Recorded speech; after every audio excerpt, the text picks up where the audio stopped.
शिवपुर एक शांत और सुंदर गांव था। खेतों में लहलहाती फसलें, तालाब के किनारे खेलते बच्चे और मेहनती लोगों की मुस्कान इस गांव की पहचान थी। गांव के चौक पर रघुनाथ नाम का एक आदमी अपना मशहूर कबाब का ठेला लगाता था। उसके हाथों के स्वाद की चर्चा दूर दूर तक थी। लोग कहते थे कि उसके कबाब में मसालों से ज्यादा मेहनत और प्यार का स्वाद मिलता है। अरे भाइयों, धीरे धीरे आइए, सबको मिलेगा। मैं हमेशा यही सोचता हूँ कि जो भी मेरे ठेले पर आए वो पेट भरकर और खुश होकर जाए। कमाई तो फिर भी हो जाएगी, लेकिन लोगों का प्यार कमाना सबसे बड़ी दौलत है। यही वजह है कि मैं हर कबाब पूरे मन से बनाता हूँ और कभी किसी के साथ धोखा नहीं करता। रघुनाथ, तुम्हारे हाथों में सचमुच जादू है। मैंने शहर के बड़े होटलों में भी खाना खाया है, लेकिन ऐसा स्वाद कहीं नहीं मिला।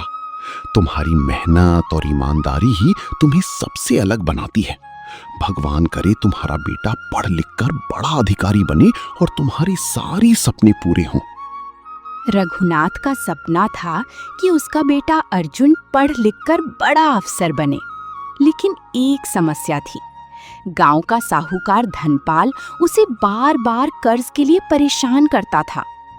सुनिए जी, अर्जुन की पढ़ाई जरूरी है, लेकिन धनपाल का कर्ज भी बढ़ता जा रहा है।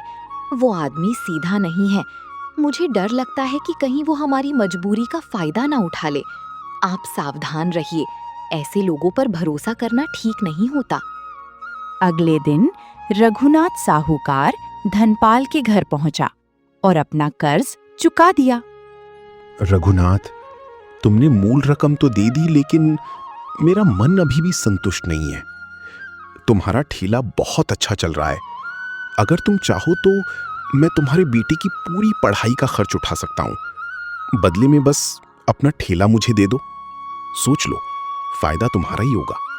धनपाल जी, ये ठेला सिर्फ लकड़ी और लोहे का ढांचा नहीं है।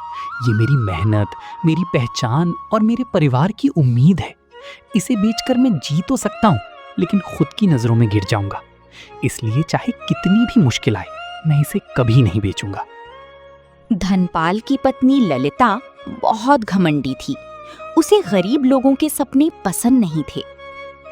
सुनते हो जी, ये रघुनाथ अब अपनी औकात भूलने लगा है। एक ठेले वाला भी हमारे बराबर सपने देखने लगा।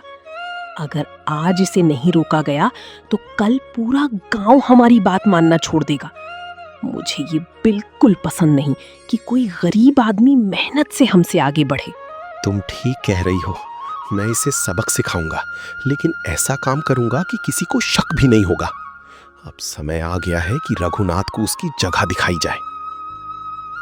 उस रात धनपाल ने अपने गुंडों को भेजकर रघुनाथ का ठेला तोड़वा दिया। सुबह जब गांव वालों ने ये देखा तो सब हैरान रह गए। हे भगवान, हमारी सालों की मेहनत बर्बाद हो गई। लेकिन मैं हार नहीं मानूंगी। मेरे पति ने हमेशा ईमानदारी सिखाई है। अगर हम टूट गए तो उनके सपनों का अपमान होगा। हमें फिर से शुरुआत करनी होगी और सच को सामने लाना होगा। माँ, अब मैं बड़ा हो गया हूँ। मैं पढ़ाई भी करूँगा और आपकी मदद भी। जिसने हमारे साथ अन्याय किया है, उसे कानून के सामने जवाब देना होगा। पिताजी हमेशा कहते थे कि सच्चाई देर से जीतती है, लेकिन जीतती जरूर है। अर्जुन ने गांव वालों की मदद से सबूत जुटाए। एक चरवाही ने धनपाल के गुंडों को ठेला तोड़ते हुए देख लिया था। बात पुलिस तक पहुंची। मैंने अपनी आंखों से सब देखा था। रात में धनपाल के आदमी आए थे। उन्होंने ठेला तोड़ा।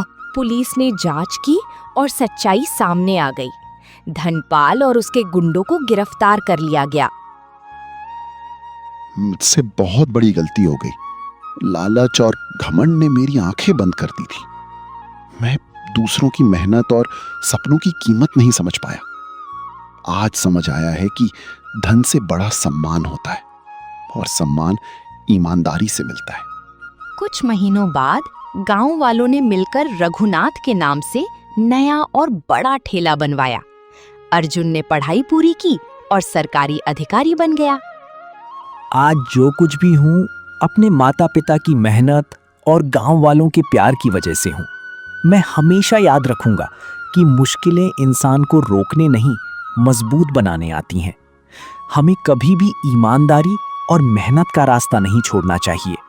माँ, पिताजी का सपना सिर्फ मेरा अफसर बनना नहीं था। वे चाहते थे कि गांव का हर गरीब इंसान सम्मान से जी सके। मैं कोशिश कर रहा हूं कि कोई भी बच्चा पैसों की कमी से पढ़ाई ना छोड़े और किसी मेहनती आदमी को अन्याय का सामना न करना पड़े। बेटा, तुम्हारे पिताजी जहां भी होंगे आज बहुत खुश होंगे। लेकिन याद रखना, जितनी ऊंचाई मिलती है उतनी ही विनम्रता भी रखनी चाहिए। लोगों की मदद करना अच्छी बात है, मगर कभी अपने गांव और अपनी जड़ों को मत भूलना। इसी बीच शिवपुर में एक नया व्यापारी आया जिसका नाम विक्रम सेठ था। उसने गांव के बाहर एक बड़ी फैक्ट्री लगाने की योजना बनाई। शुरुआत में लोगों को लगा कि इससे रोजगार मिलेगा, लेकिन धीरे धीरे उसकी असली मंशा सामने आने लगी। सुनिए गांव वालों, मेरी फैक्ट्री खुलने से आप सबकी किस्मत बदल जाएगी। नौकरी मिलेगी, पैसा मिलेगा और गांव शहर जैसा बन जाएगा। बस मुझे थोड़ी जमीन चाहिए, बदले में मैं आप सबको अच्छा मुआवजा दूंगा। सेठ जी, आपकी बात सुनने में तो अच्छी लग रही है, लेकिन ये जमीन हमारे बाप दादाओं की निशानी है। अगर हम यही बेच देंगे तो खेती कहाँ करेंगे? हमें सोचने के लिए थोड़ा समय चाहिए। विक्रम सेठ को जल्दी थी। उसने कुछ लालची लोगों को पैसे देकर गांव वालों को बहकाना शुरू कर दिया। धीरे धीरे गांव 2 हिस्सों में बंटने लगा। अरे रामू, खेती में क्या रखा है? साल भर मेहनत करो और फिर भी कुछ खास नहीं मिलता। मेरी बात मानो, जमीन बेच दो और आराम की जिंदगी जियो। आज का मौका खो दिया तो फिर पछताते रह जाओगे। सेठ जी, विकास जरूरी है, लेकिन लोगों को धोखे में रखकर नहीं। मैंने आपके कागज देखे हैं। फैक्ट्री से गांव के तालाब और खेतों को नुकसान हो सकता है। जब तक पूरी जांच नहीं होगी, किसी किसान पर दबाव नहीं डाला जाएगा। अर्जुन की बात सुनकर विक्रम सेठ नाराज हो गया। उसे लगा कि अर्जुन उसके रास्ते की सबसे बड़ी रुकावट है। अर्जुन, तुम खुद को बहुत ईमानदार समझते हो, लेकिन दुनिया सिर्फ आदर्शों से नहीं चलती। पैसा ही असली ताकत है। अगर तुम मेरे रास्ते में आए तो तुम्हारी नौकरी और इज्जत दोनों खतरे में पड़ सकती हैं। धमकियां देकर सच नहीं बदला जा सकता। मैं उसी रघुनाथ का बेटा हूं जिसने मुश्किल हालात में भी ईमानदारी नहीं छोड़ी। अगर गांव के हित के लिए मुझे किसी ताकतवर आदमी से टकराना पड़े तो मैं पीछे नहीं हटूंगा। अर्जुन ने जांच करवाई। रिपोर्ट में साफ लिखा था कि फैक्ट्री का कचरा खेतों और पानी को नुकसान पहुंचाएगा। गांव की सभा बुलाई गई। भाइयों और बहनों, मेरे पति ने हमेशा कहा था कि लालच इंसान की आंखों पर पर्दा डाल देता है। थोड़े पैसों के लिए अपनी आने वाली पीढ़ियों का भविष्य मत बेचिए। जमीन सिर्फ मिट्टी नहीं होती, ये हमारी पहचान और जीवन का आधार होती है। आज मुझे समझ आ गया कि अर्जुन सही कह रहा था। अगर खेती नहीं बचेंगे तो रोजगार का क्या फायदा? हम अपनी जमीन बचाएंगे और अपने बच्चों के भविष्य की रक्षा करेंगे। गांव वालों ने एकजुट होकर फैक्ट्री का विरोध किया। प्रशासन ने जांच के बाद परियोजना रद्द कर दी। विक्रम सेठ की चाल नाकाम हो गई। मैं हार गया। मुझे लगा था कि पैसे से सब कुछ खरीदा जा सकता है, लेकिन आज पहली बार देखा कि जब लोग एकजुट हो जाएं और उनके साथ सच्चाई खड़ी हो तो सबसे बड़ा आदमी भी हार सकता है। जीत मेरी नहीं, पूरे शिवपुर की है। जब लोग मिलकर सही फैसला लेते हैं तो कोई भी ताकत उन्हें कमजोर नहीं कर सकती। हमें हमेशा अपने गांव, अपने पर्यावरण और अपनी ईमानदारी की रक्षा करनी चाहिए। विक्रम सेठ की हार के बाद शिवपुर में शांति लौट आई थी, लेकिन कुछ महीनों बाद। तुम लोग शायद मुझे नहीं जानते, मैं जहां हाथ डालता हूं वहां सोना निकलता है, और जहां दुश्मनी कर लेता हूं वहां लोग बर्बाद हो जाते हैं। शिवपुर के लोगों को लगता है कि वे बहुत समझदार हो गए हैं। एक अफसर बेटा क्या बन गया, पूरे गांव को अपने ऊपर घमंड हो गया है। मैं देखना चाहता हूं कि उनकी ये एकता कब तक टिकती है।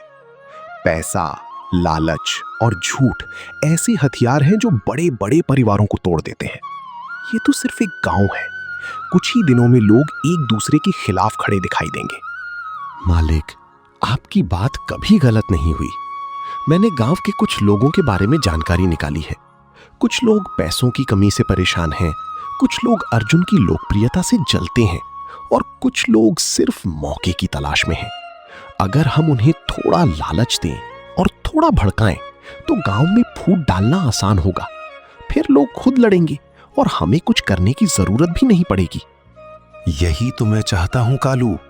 याद रखो, ताकत से जीते हुए लोग कभी कभी वापस लड़ लेते हैं, लेकिन जब लोगों के दिलों में शक भर दिया जाए तो वे खुद अपने घर जला लेते हैं। जाओ और गांव में अफवाह फैलाओ कि अर्जुन अपने परिवार को फायदा पहुंचा रहा है। जब लोगों का भरोसा टूटेगा तभी हमारी जीत शुरू होगी। जैसा आप कहें मालिक, मैं आज से ही काम शुरू करता हूं। कुछ लोग पैसों में बिक जाएंगे और कुछ लोग झूठ को सच मान लेंगे। देखते ही देखते शिवपुर की एकता कमजोर पड़ जाएगी। फिर आप आराम से अपना खेल खेल सकेंगे। कुछ दिनों बाद गांव में अफवाहें फैलने लगी। अर्जुन बेटा, मैं तुम्हें बचपन से जानता हूं, इसीलिए सीधा पूछने आया हूं। गांव में लोग तरह तरह की बातें कर रहे हैं। कुछ कह रहे हैं कि जो योजनाएं आ रही हैं उनका फायदा सिर्फ तुम्हारी करीबी लोगों को मिल रहा है। मेरा मन तो इन बातों को मानने का नहीं करता, लेकिन अफवाहें इतनी फैल गई हैं कि लोग उलझन में पड़ गए हैं। तुम खुद बताओ कि सच्चाई क्या है, ताकि गांव में किसी तरह की गलतफहमी न रहे। रामू काका, अगर मैंने कभी अपने पद का गलत इस्तेमाल किया हो तो मैं आज ही नौकरी छोड़ दूंगा। मेरे पिता ने मुझे सिखाया था कि सम्मान कमाने में पूरी जिंदगी लगती है और उसे खोने में सिर्फ एक पल। गांव की हर योजना के कागज खुले हैं, हर खर्च का हिसाब मौजूद है। जो भी देखना चाहता है मैं उसे सब दिखाने को तैयार हूं। भाइयों और बहनों, मैंने अपने पति रघुनाथ को पूरी जिंदगी मेहनत करते देखा है। उन्होंने कभी किसी का हक नहीं छीना। अर्जुन भी उन्हीं का बेटा है। अगर किसी को कोई शंका है तो खुलकर पूछिए, लेकिन बिना सच जाने किसी के बारे में गलत राय बनाना ठीक नहीं है। हम सब एक परिवार की तरह रहे हैं। कृपया अफवाहों को अपने रिश्तों से बड़ा मत बनने दीजिए। तुम दोनों की बातें सुनकर मेरा मन शांत हो गया। सच कहूं तो जो आदमी अपने पिता के नाम पर स्कूल बनवा सकता है, वो गांव का हक नहीं मार सकता। अब मुझे यकीन हो गया है कि कोई बाहर वाला हमारी एकता तोड़ने की कोशिश कर रहा है। उधर भैरव सिंह की चाल धीरे धीरे सामने आने लगी। कालू, मेरे पास तुम्हारे खिलाफ सबूत हैं। जिन लोगों को पैसे देकर अफवाह फैलवाई गई, उनमें से 2 लोगों ने सब सच बता दिया है। अब तुम्हारे पास 2 रास्ते हैं, या तो सच बताकर गांव वालों से माफी मांग लो या फिर कानून का सामना करो। याद रखो।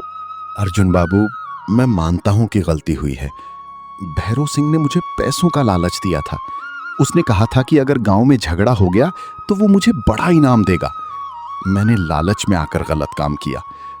आज समझ आ रहा है कि कुछ पैसों के लिए मैंने पूरे गांव की शांति खतरे में डाल दी। गलती मान लेना अच्छी बात है, लेकिन उससे ज्यादा जरूरी है उसे सुधारना। अगर तुम सच में पछता रहे हो तो गांव की सभा में जाकर सबके सामने सच्चाई बताओ। इससे लोगों का भरोसा वापस आएगा और दूसरों को भी सीख मिलेगी कि लालच का अंत हमेशा बुरा होता है। मैं तैयार हूं। अब मैं झूठ का साथ नहीं दूंगा। चाहे भैरव सिंह मुझसे नाराज हो जाए, लेकिन मैं सच जरूर बताऊंगा, क्योंकि अब मुझे समझ आ गया है कि गलत आदमी का साथ देने वाला भी उतना ही दोषी होता है। आज पहली बार मुझे हार का एहसास हो रहा है। मैंने सोचा था कि पैसा हर इंसान को खरीद सकता है, लेकिन शिवपुर ने मुझे गलत साबित कर दिया। यहां के लोग टूटे नहीं, बल्कि पहले से ज्यादा मजबूत हो गए। शायद मैं भूल गया था कि विश्वास और एकता जैसी चीजें किसी बाजार में नहीं बिकती। भैरव सिंह, इंसान की असली ताकत उसकी दौलत नहीं, बल्कि उसके कर्म होते हैं। आपने लोगों को बांटने की कोशिश की, जबकि हमने उन्हें जोड़ने की कोशिश की। यही फर्क है। अगर आप सच में बदलना चाहते हैं तो आज से दूसरों का नुकसान करने के बजाय उनकी मदद करना शुरू कीजिए। मेरे पति कहा करते थे कि नफरत की आग सबसे पहले उसी को जलाती है जो उसे फैलाता है। आज उनकी बात सच साबित हुई है। मैं चाहती हूँ कि ये गांव आने वाली पीढ़ियों के लिए मिसाल बने। यहाँ लोग एक दूसरे को गिराने के बजाय उठाने का काम करें। आज शिवपुर ने फिर साबित कर दिया कि जब गांव एक परिवार की तरह खड़ा हो जाए तो कोई बाहरी ताकत उसे नहीं हरा सकती। हम सब मिलकर अपने बच्चों को यही सीख देंगे कि मेहनत, ईमानदारी और एकता से बड़ी कोई ताकत नहीं होती। उस दिन के बाद भैरव सिंह ने शिवपुर छोड़ दिया। गांव पहले से ज्यादा मजबूत बन गया। अर्जुन का सम्मान बढ़ा, सरिता का सिर गर्व से ऊंचा हो गया और रघुनाथ का नाम गांव के इतिहास में हमेशा के लिए अमर हो गया। जिस गांव में एकता होती है, वहां सबसे बड़ी साजिश भी हार जाती है। हेलो दोस्तों, यह वीडियो आपको अच्छा लगा हो तो लाइक करें और चैनल को सब्सक्राइब करें।